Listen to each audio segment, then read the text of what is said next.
All right, so we have flag on the play, and pretty much when flag on the play is when we see any athletes, whether it's male, female, coaches, male or female, when we see or hear them do anything egregious, it's our job as sports enthusiasts to call these people out. So with no further ado, my flag on the play goes to, and it's about to be a little rant I'm about to go on, people. This goes to LeBron James. Lakers player, face of the NBA, whatever you want to call him. Was face of it, But if y'all don't know, I guess last Thursday it was let's get it on SmackDown Thursday, man, because shout out to SmackDown. Yeah, shout out to SmackDown because it was and this ain't the only thing that happened. Charles Barkley, he was getting this shit off too. But if you haven't heard or if you haven't seen, last Thursday, LeBron James, they was playing at home. I forgot who they was playing against. That's how crazy it was. They was playing, and Stephen A. Smith was out there. And if you saw a clip, you saw the clip of LeBron James looking down at Stephen A. Smith. And of course, I think we all got Stephen A. had confirmed that he said LeBron told him stop effing with my son, stop talking with my son. And just like this past Saturday, and I have my strongest opinion about this. I don't think nobody can change it.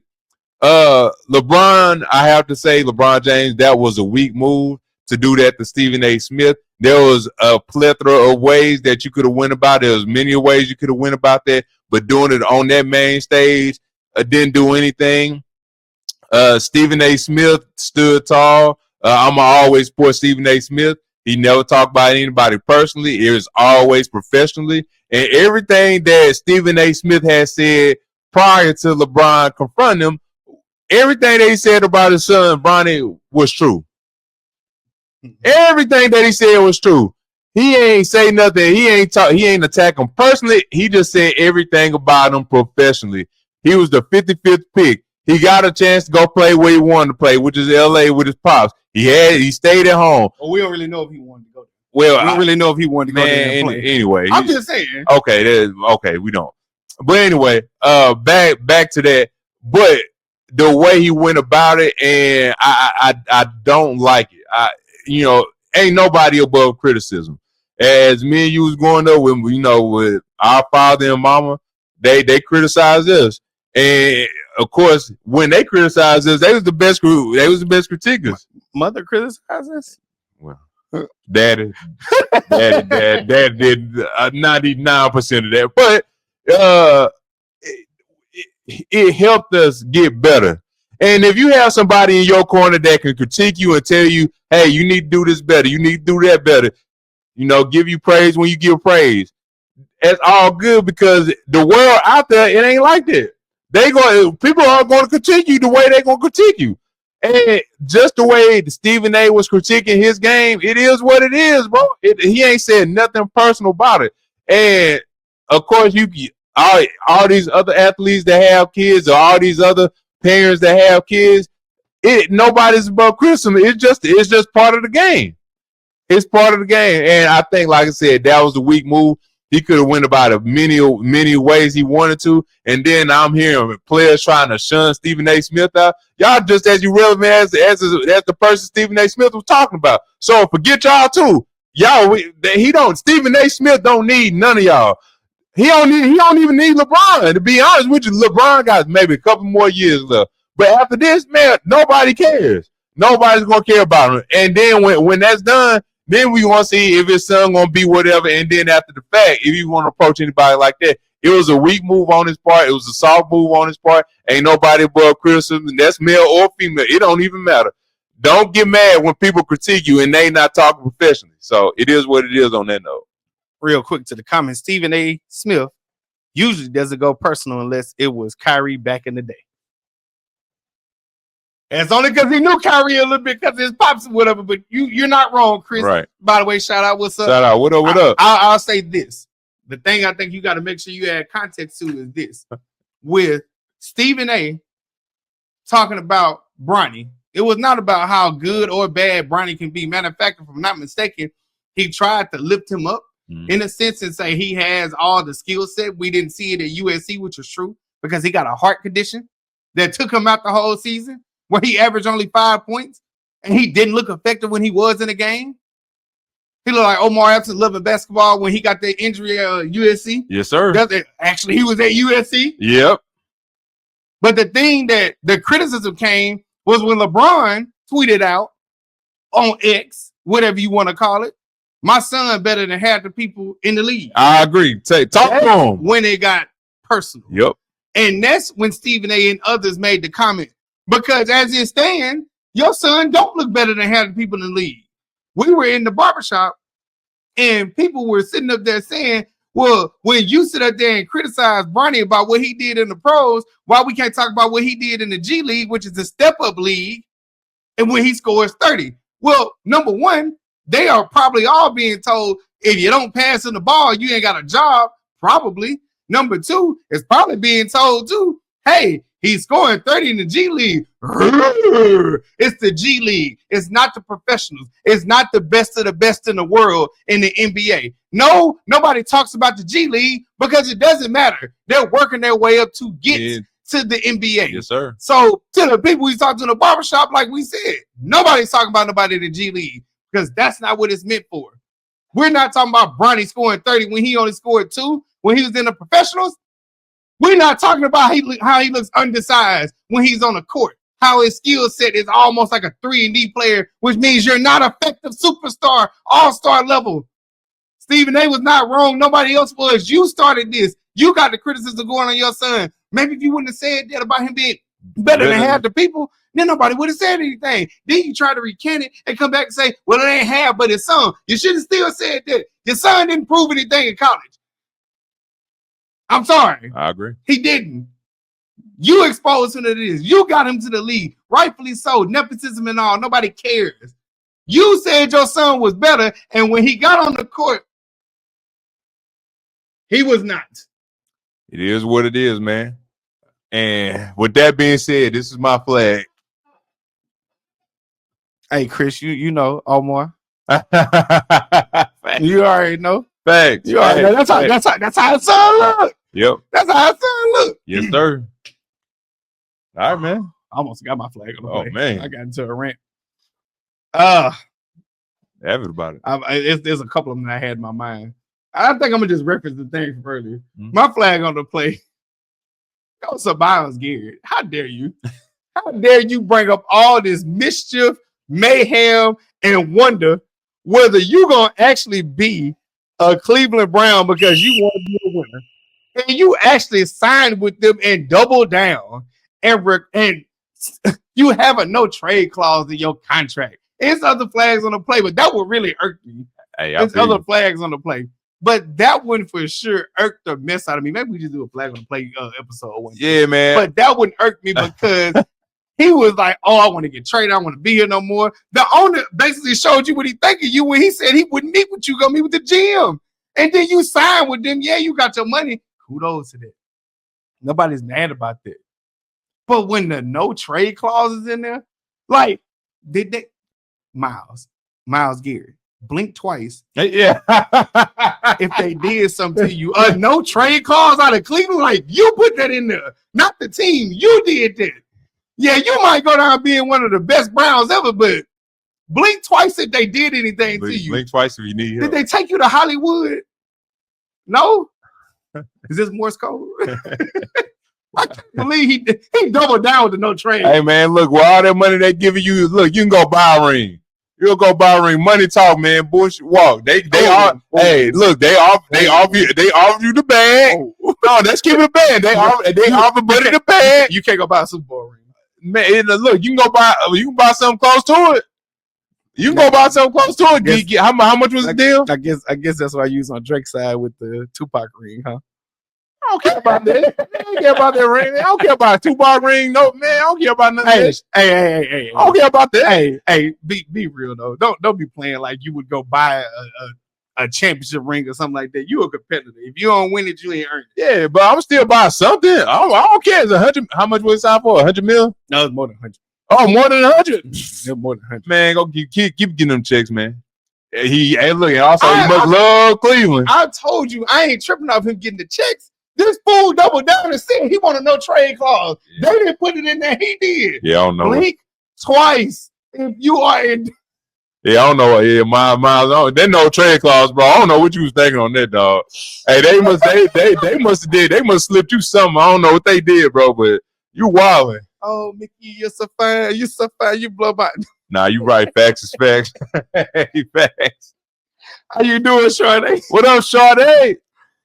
Maybe if he was playing Monica one-on-one for his dad's hair.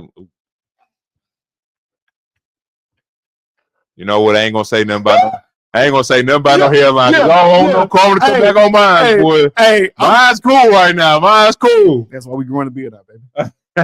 If it happens, I got hymns. Oh, yeah. Hymns. Don't get hymns. Oh. They ain't sponsors. You can't say their name. Oh, my bad. You said it. Yeah. You said it once. I'm just saying you kept saying it. Bro, I'm getting it. You know what? I'm getting that, dog. No, I can't go out like that. I can't go out like Miles, bro. Said you tripping, but that was funny. That was good. That was funny. No, I mean, like first sponsorship. I'm just gonna let you know every other word out of my mouth gonna be whatever that sponsorship name is. I'm just letting you know. Facts. Hey, if y'all want to be the first sponsor, if you want to dare me, be the first sponsor. We can talk about it. Blue Cross, what's up? ACSC, what's up? What's cracking? What's popping? What's popping, dog? We're gonna see how diversity is. We're gonna see. We're gonna see how diversity is. We're gonna see how diverse y'all like. We would look. Anyway, all right. I got locks on. Cool. Facts. You do. Well, if your hairline can still go back with locks. I've seen it. Man, some people shouldn't have locks or hair. Hey, let's get to this next segment. Go ahead. All right. So we have when life comes at you fast. I've got the flag. That was the weakest throw. Anyway, when life comes at you fast is pretty much when you get on a plane, when you get on a jet or a helicopter, and you on cloud 9, cloud 10, cloud 13, cloud 15, and you jump off the plane, the helicopter, the jet, and your parachute don't work. This is what happens.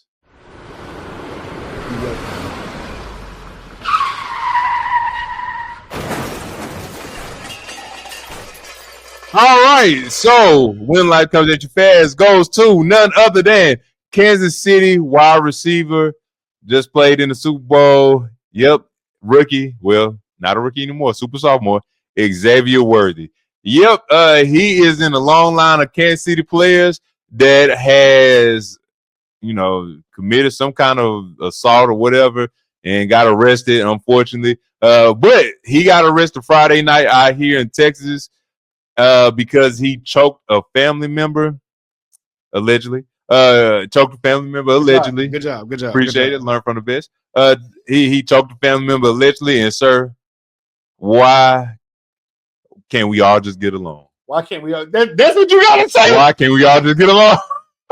Wow. Why can't we all just get along? Why gotta turn physical violence? Why did you almost choke whoever you almost choked out? I heard, rumblings or whatever. I don't know what happened, man. I can't even say it. I don't even want to say it. But, sir, as a professional athlete, as a role model to the youth out there, do better. Please do better. We don't want you missing out. It seems like you want to have a great career. You young, you talented. We want you to keep going up, just not against us. We want you to keep doing your thing. But, right now, man, you got arrested. Just need to do better. If you need anger management, go to boxing class, talk to a therapist, do what you got to do. But choking people out, ain't it? Allegedly, ain't it? So, yeah, when life comes at you fast, go to Xavier Worthy from the Super Bowl to the jail cell. That's pretty good. Appreciate it. Few comments to get it to. Oh, I ain't know if he's gonna read it now. Man. LMFAO. Laugh my. I'm going straight to Turkey when my time comes, or getting that man. Trust. Hey man, trust. No harm, no foul. That's all. Hey man, look. Hey, you do what you gotta do. As long as you can live with it, that's all I can say. Yeah. When I say hint, you say hint. Anyway. I'm sorry, I'm looking at said comment. I apologize. Look like the used car with that. You know the sad part about it? I ain't getting paid when he getting paid. I guarantee you, if he was, he wouldn't throw it like that. Oh boy, if I'm getting taken out the first play, I'm about to fall like Tom Brady. Be like, oh my neck. I'll be the best second. I'll be the best chalk holder, chalkboard, or whatever. No, clipboard.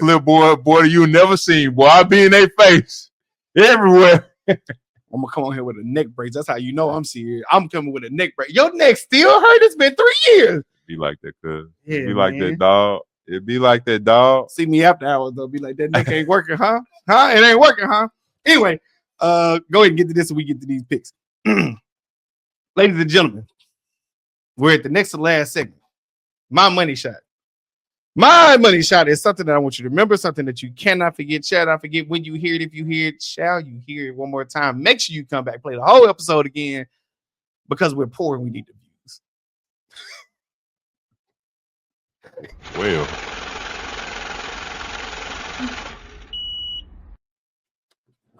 I finally figured out. After 2 months, I figured out how to do it. All right. This was a light one. This is something that a lot of people might know, but maybe they do, maybe they don't. My money shot goes to the NCAA. Yes, Kerry, I know what you're saying. I hate the NCAA. Mm-hmm. Why would I shout them out? Shout out to them for making this billion-dollar industry of March Madness happen. Yes, I said billions. Since what, the 90s? Yeah. Since the 90s, this has become a billion-dollar industry revenue year in and year out. For 1 month, 3 weeks to a month, college basketball takes over the scene and does it like no other with this tournament. They make so much money and the players were not getting their fair share. 2025, we have exactly what we've always asked for. Players getting paid. Except the last thing that we need is for the schools to pay them, not these unidentified people, boosters. Not these so-say boosters, not these, we'll say, sponsors of whatever, not these private equity funds. No, the school pay them, because at the end of the day, this school is still making a lot of money. Mm-hmm. But I wanted to shout out the fact that this is a reportedly $1.28 billion industry, and that the players are getting a fair shake of it in a sense. Mm-hmm. I don't know what basketball looks like, but I know football, them folks is getting paid. Shout out to the players for finally getting their money. I had to say the NCAA first, just because these suckers got away with it for so long. We still need to do that episode. What are they here for? We got to do that. We going to talk about that. We got to do that. What are they here for? Anyway, shout out to you suckers, because people finally got paid and the day ain't over yet. Y'all might try to put people in charge of this whole thing or whatever, but right now, the future is in the hands of the players, and that's what's most important. Yes, sir. And I'm messing with it, son. I like that. I like that one. I like it.